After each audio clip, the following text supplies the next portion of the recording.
talking about a world of deceit and corruption and abuse to women through the lens of a woman who regains her freedom by using her intellect.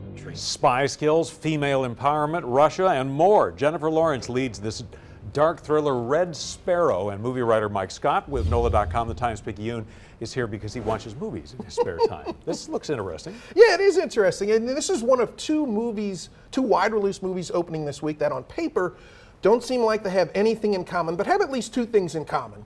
One of them being that they're going to both try in vain this weekend to knock off Black Panther atop the box office, Sure. which they won't do. Black Panther will win again, and I think we're going to be saying that for a while now. But also, these are both films that seem like they have an opportunity to make a statement about modern affairs, have some modern relevance, but then leave it on the table. This one is Red Sparrow, stars Jennifer Lawrence, as you saw at the top. She reteams with her Hunger Games director, Frances Lawrence, and she plays a Russian ballerina who, after a career-ending injury, is recruited to join a covert group that trains women to use their bodies as well as their minds to advance the causes of the Russian state.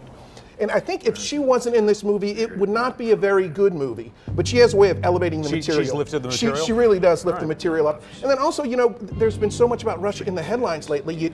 I was hoping that they'd pull that in a little bit, but they go ahead and they leave that on the table. So what we're left with is a middle-of-the-road spy drama with an exceptional lead actress. Do you think Bruce Willis is a guy who can lift a movie? Because he's certain, you know, he's got his opportunity. He can, but he hasn't done it in a long time. I think he sleepwalks through a lot of roles.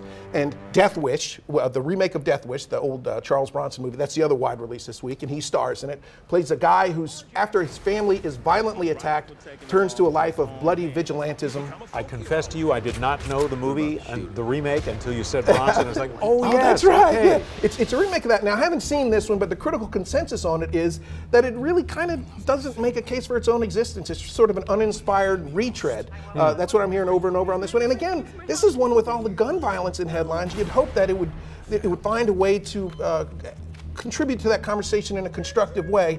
But the movie, according to all the critics, is built more for visceral thrills than for any sort of constructive conversation. So I think you'd be better off just going and renting your favorite Batman movie instead of watching this one. Wow, all right, then finally, quickly, this weird movie pick of the week. I always like to have a weird off-the-beaten-path movie of the week for people who don't like the standard Hollywood fare. This one certainly fits the bill. It's an animated Chinese neo-noir thriller built in the Quentin Tarantino mold.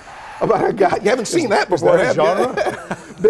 It tells the story of a guy who makes the mistake of stealing $1 million from his underworld boss and then has to deal with the consequences. The animation is kind of minimalist, which I think to a fault. The decision was made, I think, for budgetary reasons and artistic reasons. But it is not a movie you've seen before. It's worth hunting out. It's only playing at the Zeitgeist Multidisciplinary Arts Center.